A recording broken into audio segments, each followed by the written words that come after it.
بسم اللہ الرحمن الرحیم۔ آج ہم انشاءاللہ غسل سے متعلق کچھ احکام پڑھیں گے، چونکہ ہمارے ابھی طہارت کا ہی باب چل رہا ہے۔ غسل کب فرض ہوتا ہے اور غسل کا طریقہ کیا ہے؟ رسول اللہ صلی اللہ علیہ وسلم نے فرمایا ان اللہ لا یستحی من الحق، اللہ تعالی حق بات کو بیان کرنے سے حیا نہیں کرتے۔ تو غسل کے جو مسائل ہیں ان میں بھی بعض دفعہ کچھ ایسی باتیں آتی ہیں جو بظاہر حیا کے خلاف ہیں، لیکن علم کی ایک بات ہے، سیکھنے اور سکھانے میں حیا اگر کریں گے تو پھر ظاہر ہے ساری زندگی جاہل ہی رہے گا انسان۔ اور غسل کے مسائل سیکھنا اس لیے ضروری ہے کہ غسل جب فرض ہوتا ہے تو جب تک مکمل غسل نہ ہو آپ کی نماز ادا نہیں ہوتی۔ رسول اللہ صلی اللہ علیہ وسلم نے فرمایا الماء من الماء، حدیث ہے کہ غسل فرض ہوتا ہے خواہش نفس کے ساتھ جسم سے منی خارج ہونے سے۔ مرد پہ غسل کب فرض ہوگا؟ جب اس کے جسم سے شہوت کے ساتھ منی خارج ہو۔ منی بالکل سفید رنگ کی چیز ہے، ایک ہوتی ہے مزی۔ شہوت پیدا ہونے سے اگر کسی کے مرد یا عورت کے صرف رطوبت خارج ہونا شروع ہو گئی اس سے غسل فرض نہیں ہوتا۔ جب تک مکمل شہوت پوری نہیں ہو جاتی اور مادہ منویہ خارج نہیں ہو جاتا، چاہے احتلام کی صورت میں ہو یا کسی بھی طرح سے ہو۔ مردوں کے ساتھ چونکہ یہ بہت زیادہ ہوتا ہے، نائٹ فال کی صورت میں مردوں پر غسل کی یہ صورت بہت زیادہ فرض ہوتی ہے۔ جیسے ہی بلوغت ہوتی ہے تو احتلام شروع ہو جاتا ہے، ہفتے میں 1 دفعہ 2 دفعہ 3 دفعہ، بعض نوجوانوں کو روزانہ بھی 2 دفعہ ہوتا ہے، جبکہ خواتین میں یہ والے غسل کی صورت بہت ہی کم ہوتی ہے کہ ان کو نائٹ فال ہو یا اس طرح سے غسل فرض ہو۔ ہزاروں میں کسی ایک عورت کے ساتھ ایسا ہوتا ہے۔ ایک صورت تو یہ ہے غسل فرض ہونے کی۔ دوسری صورت کیا ہے کہ جب انسان اپنی زوجہ کے ساتھ ملاپ کرے اور انٹرکورس ہو جائے، چاہے اس صورت میں ڈسچارج دونوں میں سے کوئی ہو یا نہ ہو، لیکن دونوں پہ غسل فرض ہو جائے گا، مرد پہ بھی اور عورت پہ بھی۔ یہ تو مردوں کے غسل کے فرض ہونے کا ہے۔ مردوں کے غسل میں ایک چیز یہ بھی ہے کہ اگر آپ نے رات کو نیند کی اور صبح آپ اٹھے اور آپ نے کپڑوں پہ نشان دیکھا، اب آپ کو یہ پتہ نہیں چل رہا کہ یہ منی کا نشان ہے یا مزی کا ہے، تو بھی آپ پر غسل کرنا فرض ہے۔ یہی سمجھا جائے گا کہ یہ آپ خواب میں ڈسچارج ہوئے ہیں۔ عورت پر جو غسل فرض ہوتا ہے ایک اور صورت میں ہوتا ہے کہ جب خواتین کو ایام آنا بند ہو جاتے ہیں، حیض یا نفاس سے جب پاک ہو جائیں تو بھی ان پہ غسل فرض ہے۔ یہ تو غسل کی فرضیت سے متعلق احکام تھے۔ کچھ چیزیں ایسی ہیں جن میں غسل سنت ہے، فرض نہیں ہے۔ جمعہ کے دن غسل کرنا رسول اللہ صلی اللہ علیہ وسلم نے بہت زیادہ تاکید کی ہے۔ سنت کی 2 قسمیں ہیں، سنت مؤکدہ اور سنت غیر مؤکدہ۔ مؤکدہ وہ ہوتی ہیں کہ جن کو چھوڑنے کا اگر کوئی معمول بنا لے تو گناہ کا خطرہ ہے اور ایسا شخص قابل ملامت ہے، اسے شریعت ملامت کرتی ہے، برا بھلا کہتی ہے۔ تو غسل سنت مؤکدہ ہے، ہفتے میں 1 مرتبہ، چاہے جمعے کے دن ہو یا کسی بھی دن ہو۔ جو مسلمان ہفتے میں 1 دفعہ بھی نہیں نہاتا، وہ کتنا ہی نیٹ کلین ہو، مگر شریعت کی نظر میں وہ قابل ملامت ہے، اسے تانے دینے چاہیے کہ شرم نہیں آتی، ہو مسلمان مگر رہتے ہو بھنگیوں اور چماروں کی طرح۔ ملامت تو اسی کو کہتے ہیں نا۔ اس کی دلیل رسول اللہ صلی اللہ علیہ وسلم نے فرمایا، صحیح حدیث ہے، حق علی کل مسلم ان یغتسل کل اسبوع مرۃ، کہ ہر مسلمان پر لازم ہے کہ وہ ہفتے میں کم از کم 1 مرتبہ غسل کرے۔ ہر مسلمان پر لازم ہے، چاہے اس پہ غسل فرض نہ بھی ہو۔ اور کس دن بہتر ہے؟ جمعہ کے دن۔ نبی صلی اللہ علیہ وسلم نے حکم دیا ہے کہ جمعے کے دن غسل کیا جائے۔ امام احمد ابن حنبل کا مذہب یہ ہے کہ جمعے کے دن غسل کرنا واجب ہے، صرف سنت نہیں ہے بلکہ واجب ہے، لیکن جمہور کا مذہب یہ ہے کہ سنت عمل ہے۔ غیر مسلم جب اسلام قبول کرتا ہے تو اس وقت بھی اس کے لیے غسل کرنا سنت ہے۔ جب ہم مردے کو نہلاتے ہیں تو جو مردے کو نہلائے اس کے لیے بھی خود غسل کرنا افضل ہے، سنت عمل ہے۔ عید کے دن غسل کرنا سنت عمل ہے۔ تو یہ وہ تمام مواقع ہیں جن میں غسل کرنا رسول اللہ صلی اللہ علیہ وسلم کی سنت ہے۔ غسل کا طریقہ کیا ہے؟ غسل میں 3 چیزیں فرض ہیں، منہ بھر کے قلی کرنا، ناک میں پانی ڈالنا کہ ناک کی جو نرم جگہ ہے یہ اچھی طرح تر ہو جائے، اور پورے جسم پہ 1 مرتبہ پانی بہا دینا کہ جسم میں بال کے برابر جگہ بھی خشک نہ رہے۔ یہ تو ہے فرض، یعنی یہ کام کسی نے کسی بھی طرح سے کر لیا تو غسل ادا ہو جائے گا، چاہے اس کی نیت غسل کی تھی یا نہیں تھی۔ کوئی آدمی چلتا ہوا جا رہا ہے، پھسل کے تالاب میں گر گیا، پورے غوطے کھا کے باہر نکلا، قلی کر لے اور ناک میں پانی ڈال لے تو غسل اس کا ادا ہو جائے گا۔ البتہ چونکہ نیت نہیں تھی لہذا غسل کا ثواب نہیں ملے گا، ثواب نیت کے بغیر نہیں ملتا انسان۔ دلائل اس کے الگ موضوع ہے کہ اس کی دلیل کیا ہے کہ بغیر نیت کے بھی غسل ہو جاتا ہے، لیکن میں نے بتایا دلائل کا سیشن نہیں ہے، اس میں پھر بات لمبی ہو جائے گی۔ تو یہ تو ہے فرض، پورے جسم پہ پانی بہانا، کلی اور ناک میں پانی۔ سنت طریقہ کیا ہے؟ رسول اللہ صلی اللہ علیہ وسلم غسل کیسے کرتے تھے؟ سنت طریقہ جس پہ جو اختیار کرنا چاہیے، وہ طریقہ یہ ہے کہ جب آپ غسل کے لیے بیٹھیں تو سب سے پہلے وہ جگہ دھوئیں جہاں نجاست اور ناپاکی لگی ہوئی ہے. نائٹ فال ہوا, کسی کو احتلام ہوا, تو جہاں جہاں گندگی لگی ہے پہلے اس جگہ کو دھوئیں. استنجا کریں, شرمگاہ کو دھوئیں اچھی طرح.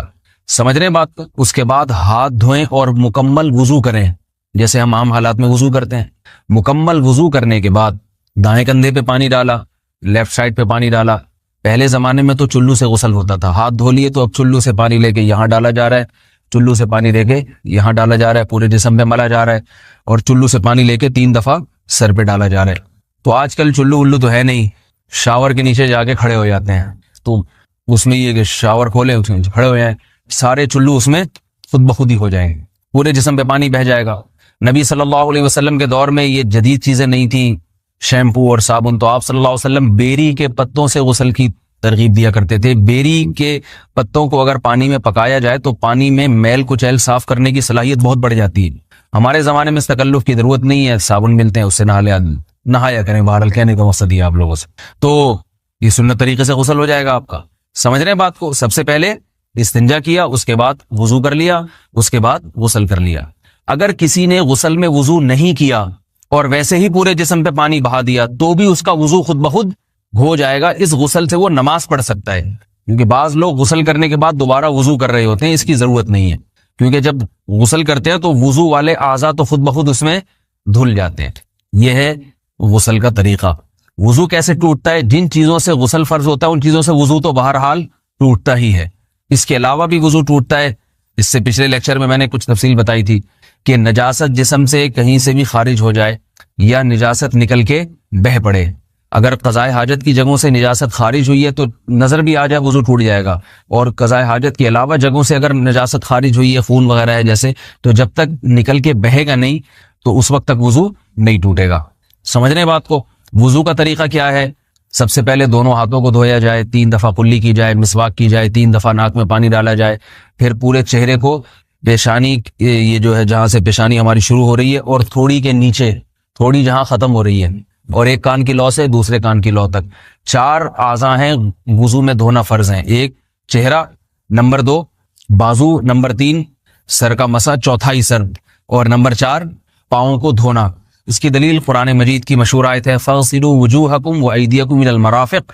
اللہ فرماتے ہیں ایمان والو, جب نماز کا ارادہ ہو تو اپنے چہروں کو اور اپنے ہاتھوں کو دھو, سر کا مسا کرو اور پاؤں کو ٹخنوں سمیت دھو. دھونے کا حکم ہے قرآن مجید میں. البتہ سر کے بارے میں یہ نہیں آئے پورے سر کا مسا کرو, بلکہ آ رہا ہے وَامْسَحُوا بِرُؤُوسِكُمْ. با کا لفظ ہے, با آتی ہے تبعیض کے لیے کہ سر کے بعض حصے کا مسا. اب بعض حصے کا قرآن حدیث میں کہیں تذکرہ نہیں ہے, تو اس میں فقہاء کرام کے اجتہادات ہیں. امام شافعی فرماتے ہیں تھوڑا سا بھی ٹچ کر لیا سر کو ہو جائے گا. امام ابو حنیفہ فرماتے ہیں نہیں, کم از کم 1/4 کا ہونا ضروری ہے. سب کے اپنے اپنے دلائل ہیں, ان دلائل میں نہیں جاتا. فقہ حنفی کو جو فالو کرنے والے ہیں تو ان کو چاہیے کم از کم 1/4 سر کا مسا, یہ فرض ہونے کے لیے ضروری. مگر سنت کیا ہے؟ پورے سر کا مسا. نبی صلی اللہ علیہ وسلم دونوں ہاتھوں کو بھگو کے پورے سر کا مسا کرتے تھے ایسے. سمجھ رہے بات کو؟ اور مسا کے جو یہ ٹیکنیکل طریقے ہیں کہ آپ یوں پہلے انگلی بنائیں, پھر یوں لے کر جائیں, پھر یوں گھما کے لائیں, پھر یوں, یہ ٹیکنیکل طریقے حدیث سے ثابت نہیں. مسا کا طریقہ کیا ہے؟ بھیگا ہوا ہاتھ لے کے ایسے پورے سر کو ہو گیا. پھر حدیث میں یہ بھی ہے کہ یوں لے جاؤ, اور یہ بھی ہے کہ 2 واپس بھی لے کر آؤ, دونوں طرح سے ثابت. تو ایسے بھی کر سکتے ہیں کہ یوں لے جائیں, اور ایسے بھی کر سکتے ہیں لے کے جائیں اور پھر واپس بھی لے آئیں, دونوں طریقے جائز ہیں. لیکن کم از کم سنت اتنی ہے کہ پورے سر کا مسا ہونا چاہیے. بعض لوگوں کو شو مارنے کا شوق ہوتا ہے, اگر وہ واپس لائیں تو بال ان کے خراب ہو جاتے ہیں, کہتے ہیں یار یہ پھر مسئلہ خراب ہو جائے گا. تو پھر ایسے لوگ صرف یوں ہی لے جائیں کافی ہے. افضل تو یہ کہ یوں بھی لے جائیں, یوں بھی لے جائیں, دونوں طرح سے صحیح ہے. بہرحال دونوں حدیث سے ثابت ہیں. سمجھ رہے ہیں بات کو؟ اور یہاں ایک اہم مسئلہ بتا دوں, قرآن مجید نے پاؤں کو دھونے کا حکم دیا ہے, پاؤں پہ مسا کرنے کا حکم نہیں دیا. اور حدیث میں خفین پر مسا کرنے کا حکم ہے. تو قرآن اور حدیث کو فقہاء نے جمع کیا ہے. لہذا وہ موزے جن میں آسانی سے پاؤں دھوئے جا سکتے ہیں ان میں چاروں ائمہ کے نزدیک پاؤں پہ مسا کرنا جائز نہیں. سعودی عرب میں جو بعض سلفی حضرات اور یہاں ہمارے ہاں بھی اہل حدیث حضرات نے عام موضوع پر بھی جو مسا کی ایک روایت ڈال دی ہے, اسلاف میں, تابعین, تبع تابعین میں اور چاروں ائمہ کے مذاہب میں اس کا ثبوت نہیں ملتا. اگر اسلاف میں کوئی قائل بھی ہے تو ایک شاذ قول, اکا دکا قول ملتا ہے, ورنہ یہ ائمہ اربعہ کے مذہب کے خلاف ہے. اور جو احادیث جو نقل ہوتی ہیں صحیح سند کے ساتھ ان کے بھی خلاف اور قرآن کی آیت کے بھی خلاف ہے. اس لیے کسی نے عام ساکس پہ اگر مسا کر لیا، جو عام طور پہ آفس پہن کے جاتے ہیں لوگ، اس میں تو پاؤں آپ اگر ساکس کو پانی کے نیچے رکھیں پورا پاؤں دھل جائے گا آرام سے. تو وہاں کیا ہو رہا ہے کہ قرآن مجید کے حکم کی مخالفت لازم آ رہی ہے، آپ پاؤں دھو نہیں رہے. تو اس لیے ہم یہ سمجھتے ہیں کہ اس صورت میں نماز ادا نہیں ہوگی. سعودی عرب میں بعض سلفی حضرات نماز پڑھاتے ہیں، وہ ایسے ہی کرتے ہیں کہ عام ساکس پہ مسا کر کے نماز پڑھا لیتے ہیں. تو فتویٰ اسی پر ہے کہ ان کی اگر کسی کو یقین ہے کہ اس نے عام ساکس پہ مسا کر کے نماز پڑھائی ہے تو اس کے پیچھے نماز ادا نہیں ہوگی، کیونکہ قرآن کے مطابق اس کا وضو ہوا ہی نہیں ہے. صدیوں تک کوئی بھی اس قول کا قائل نہیں رہا ہے کہ عام ساکس پہ بھی مسا ہو جاتا ہے. یہ ابن تیمیہ رحمہ اللہ تعالیٰ 7ویں صدی میں اس کے قائل تھے، اور تابعین میں اکا دکا قول ملتے ہیں اس کے، لیکن شاذ قول ہیں، مرجوح قول ہیں جن پر امت نے فتویٰ نہیں دیا. اور اب سعودی عرب میں بعض سلفی حضرات اس کے قائل ہیں.